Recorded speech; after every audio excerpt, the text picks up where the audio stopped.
What if I told you that one drink millions of Americans rely on every single morning could be quietly overworking your kidneys long before you ever feel pain? Most people I speak with are shocked when I say that because they've been told for years that everything feels fine. Their labs look almost normal and nothing seems urgent. Yet, in my work, I keep seeing the same pattern repeat itself. Men and women who do one small thing every day, thinking it's harmless while their kidneys slowly adapt, then struggle, and then finally speak up much later.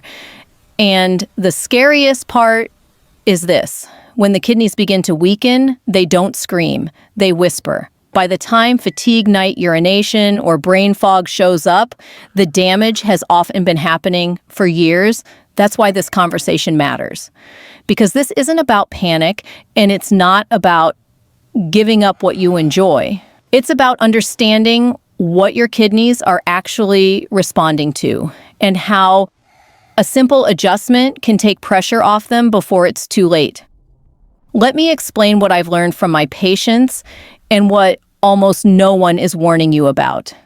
When most people hear the words coffee and kidneys, their first reaction is fear. I hear it all the time in my office. Doctor, I drink coffee every day. Am I damaging my kidneys? And I want to start by saying something that immediately surprises them. Because the truth is, coffee itself is not the villain most people think it is. In fact, several large population studies have shown that moderate coffee consumption is not associated with faster kidney failure in people with otherwise healthy kidneys. Some research even suggests that people who drink 1 to 2 cups a day have a slightly lower risk of certain metabolic conditions. Coffee contains antioxidants compounds that help reduce oxidative stress at the cellular level. So no coffee is not poison. And no, your kidneys don't collapse just because you enjoy a morning cup. But here's where things get interesting and where most conversations stop too early. Because when patients hear this, they relax. They assume the story ends there. And that's exactly where the real problem begins. You see, in medicine, something doesn't have to be toxic to be harmful over time. It just has to apply pressure in the wrong way at the wrong moment to the wrong system. I often explain it like this. Coffee isn't a hammer smashing the kidneys. It's more like turning the pressure knob up on a machine that's already aging quietly. For a younger body, that extra pressure is manageable. For a body over 50, especially one with early kidney strain that doesn't show up on standard labs yet, that pressure starts to matter. And this is where many of my patients feel confused.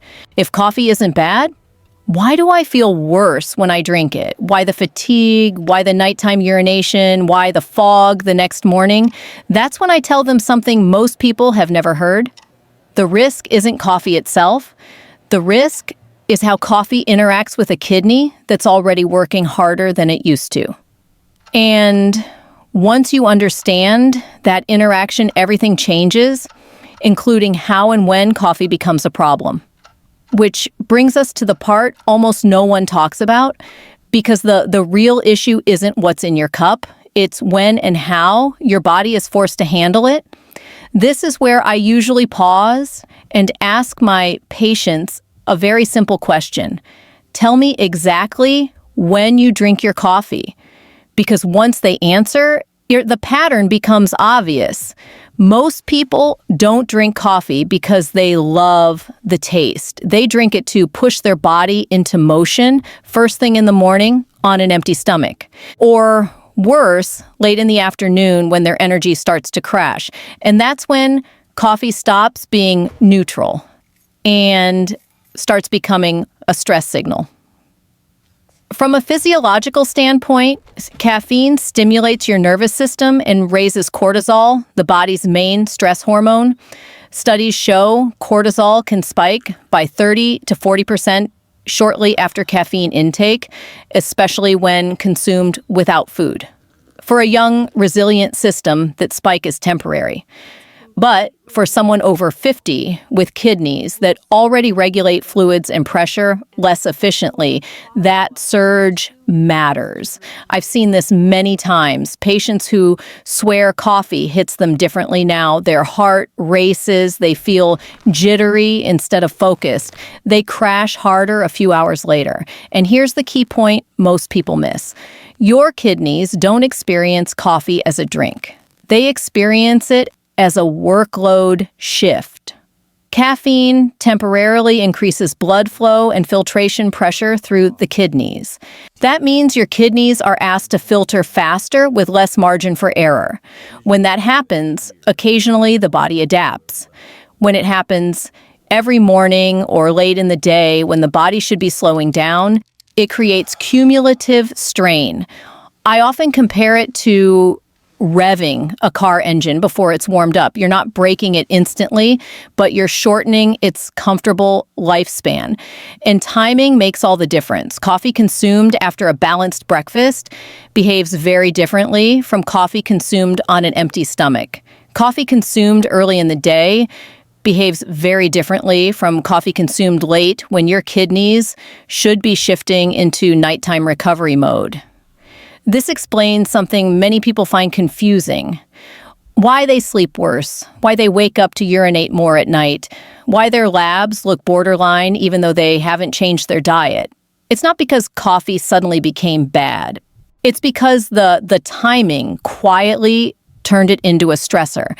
And once you see that another hidden issue comes into focus because timing doesn't just affect hormones, it also affects hydration, and that's where the kidneys really start to feel the pressure, and this is where the conversation usually gets very quiet. Because once patients understand timing, they start asking a deeper question.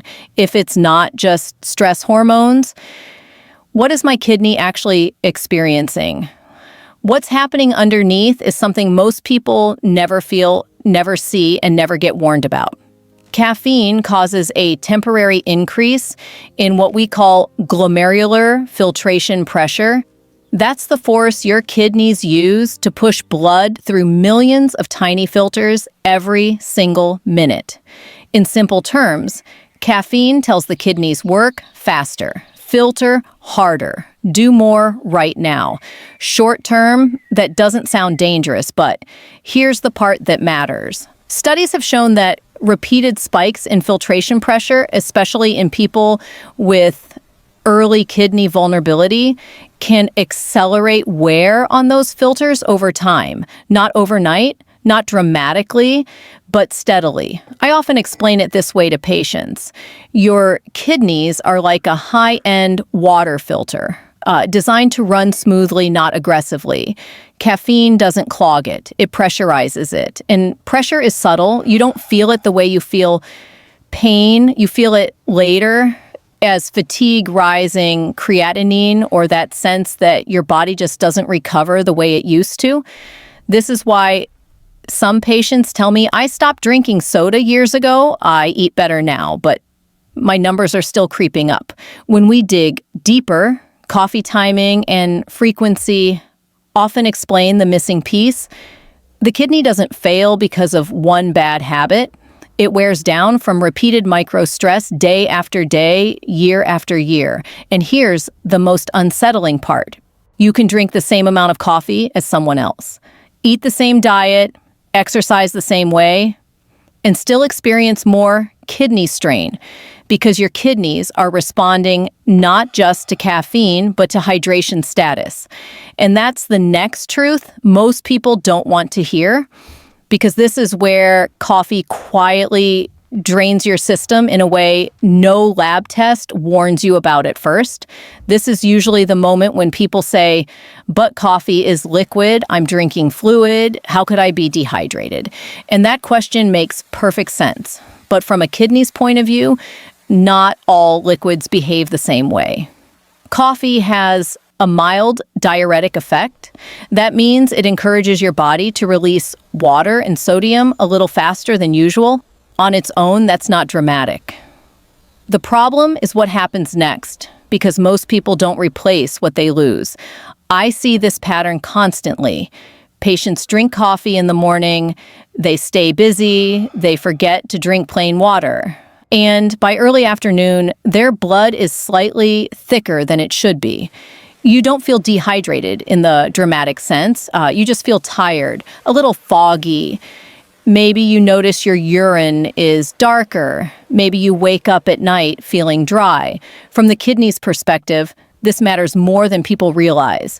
When hydration drops, even slightly, the kidneys have to concentrate waste more aggressively. That increases workload and filtration stress. Over time, studies show that chronic low-grade dehydration is associated with faster kidney function decline, especially in older adults. I often describe it like this. Your kidneys are washing your blood all day long. If there's plenty of clean water, the rinse is gentle. If water runs low, the same dirt has to be scrubbed off. Harder. Coffee doesn't cause this by itself. It reveals it. And here's what surprises many of my patients. They're drinking the same amount of coffee they always have. But now they're waking up more at night. Now their labs are inching upward. Now their body feels less forgiving. That's not coincidence. That's hydration stress catching up quietly.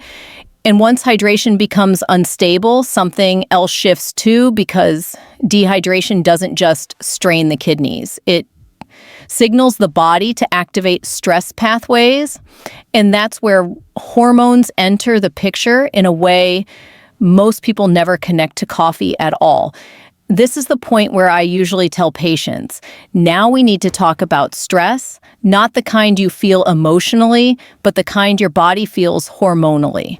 Because once hydration drops even slightly, the body switches into protection mode.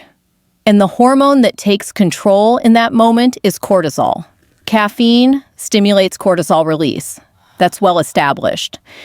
Several studies show that caffeine can raise cortisol levels by 30% or more, especially in people who drink it daily or later in the day.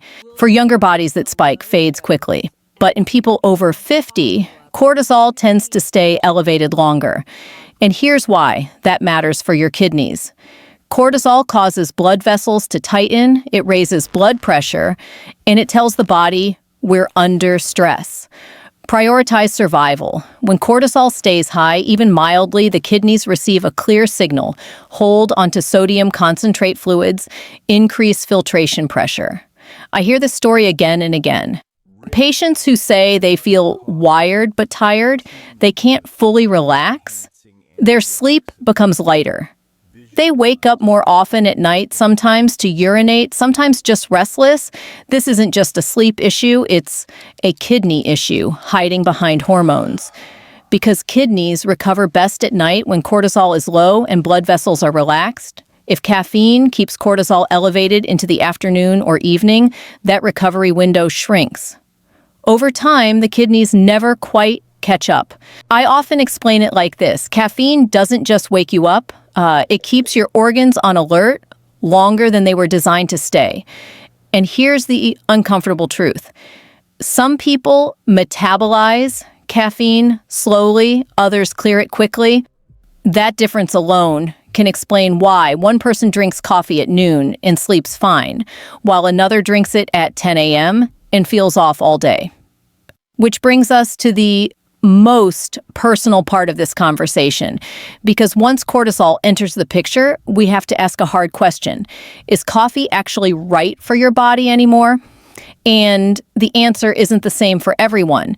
This is usually where the conversation becomes very personal, because once cortisol, sleep, and recovery enter the picture, I have to say, something many people don't want to hear, coffee doesn't affect everyone the same way anymore.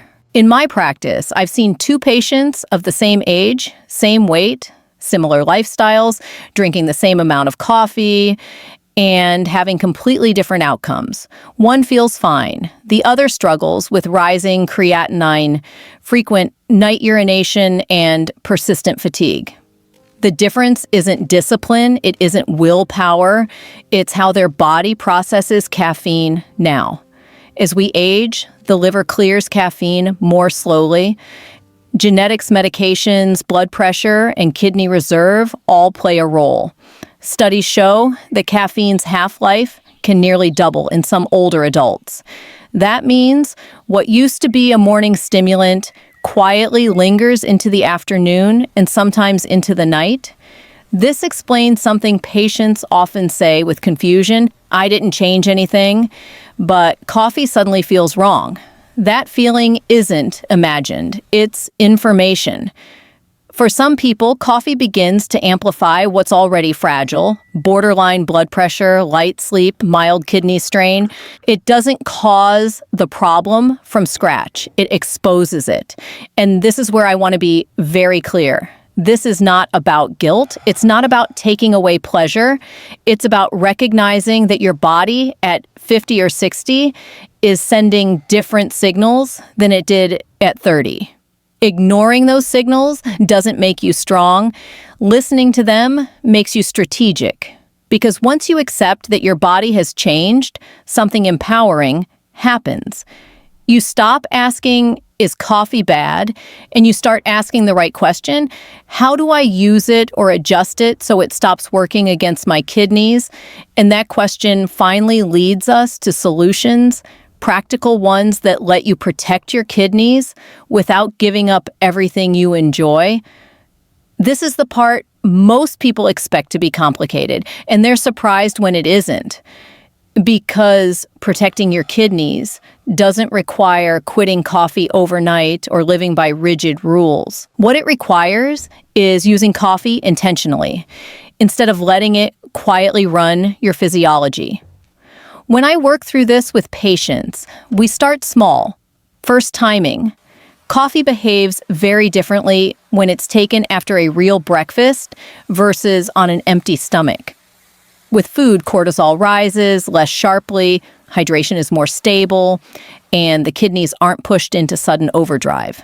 That one change alone often reduces jitters, afternoon crashes, and night urination. Next cutoff time. For many adults over 50, coffee after late morning or early afternoon interferes with nighttime recovery, even if they think they sleep fine. Kidneys repair best when stress hormones fall. If caffeine lingers, that repair window narrows. Earlier coffee means calmer nights than hydration pairing. I ask patients to think of coffee as something that must be balanced. 1 cup of coffee should always be matched with plain water, not later, not eventually, at the same time. This keeps blood flow smoother and filtration pressure lower throughout the day. And finally, quantity with awareness. 1 to 2 cups may be neutral or even acceptable for many people. More than that often crosses an invisible line, not immediately, but cumulatively. The kidneys feel accumulation long before you feel pain. Here's what I want you to hear clearly. This isn't about restriction, it's about alignment. When coffee works with your body's rhythm, it stops being a stressor and becomes just another part of your day. When it works against that rhythm, it quietly taxes organs that don't complain until much later. And almost every patient who adjusts this tells me the same thing.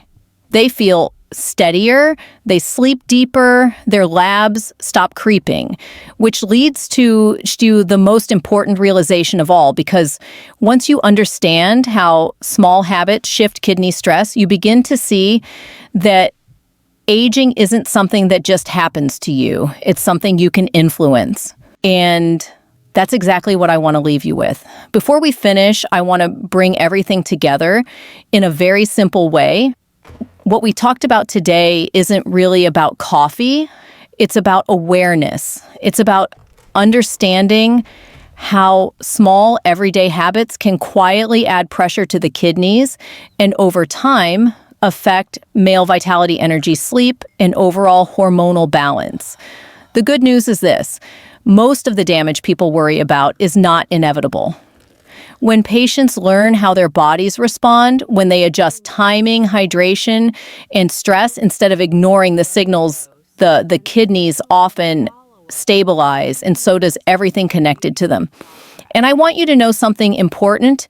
If you're watching this and recognizing yourself in these symptoms, the fatigue, the lighter sleep, the nighttime urination, the feeling that your body just doesn't recover the same way, you're not weak and you're not alone, these are some of the most common concerns I hear from men as they get older, and they deserve clear, honest explanations. Not fear and not silence. If this video helped you understand your body a little better, I encourage you to save it so you can come back to it later or share it with someone who might need it. And if you want reliable, up-to-date medical insight on male health hormones, kidney function, and aging done the right way, make sure you subscribe to this channel and turn on notifications. That way, you won't miss future videos where I break these topics down clearly and responsibly. I'd also love to hear from you. Have you noticed that coffee affects you differently than it used to? Or are there other changes in energy, sleep, or recovery you've been wondering about? Leave a comment below. I read them carefully, and your questions help guide what we talk about next. Take care of your body. Listen to the signals it's giving you. And remember, aging isn't about giving things up. It's about learning how to support your health wisely so you can stay strong for the years ahead.